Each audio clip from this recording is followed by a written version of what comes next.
దేవుడు మనందరికీ ఒక పవర్ఫుల్ టూల్ ఇచ్చాడు. అదే సబ్కాన్షియస్ మైండ్. ఇది 24 అవర్స్ వర్క్ చేస్తుంది. నువ్వు నిద్రపోతున్నా, రిలాక్స్ అవుతున్నా, లేక టెన్షన్లో ఉన్నా కూడా ఇది కంటిన్యూస్గా నీ లైఫ్ని డిజైన్ చేస్తుంది. కానీ ప్రాబ్లం ఏంటి అంటే మనకి మొబైల్ కొన్నప్పుడు కూడా మాన్యువల్ వస్తుంది. కానీ మన లైఫ్ని రన్ చేసే ఈ పవర్ఫుల్ సిస్టమ్కి మాన్యువల్ మాత్రం ఇవ్వలేడు.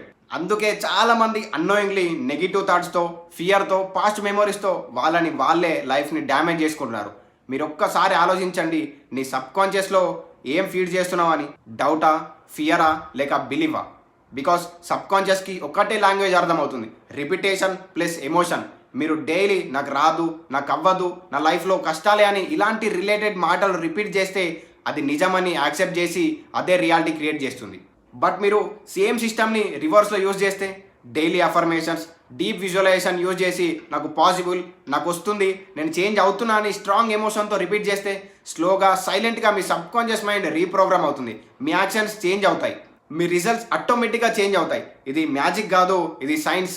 ఎవరైనా ఈ మాన్యువల్ అర్థం చేసుకొని యూజ్ చేస్తే వాళ్ళ లైఫ్లో క్లారిటీ వస్తుంది, కాన్ఫిడెన్స్ పెరుగుతుంది, ప్రాబ్లమ్స్ సొల్యూషన్గా మారుతాయి. సో రిమెంబర్, దేవుడు మనకి పవర్ ఇచ్చాడు, కానీ రెస్పాన్సిబిలిటీ మన దగ్గరనే ఉంది.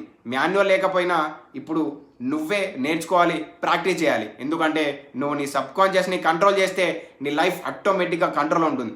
మాన్యువల్ లేదు అని కంప్లైంట్ చేయకు. మాన్యువల్ నువ్వే క్రియేట్ చేసుకునే వాడివి అవ్వు.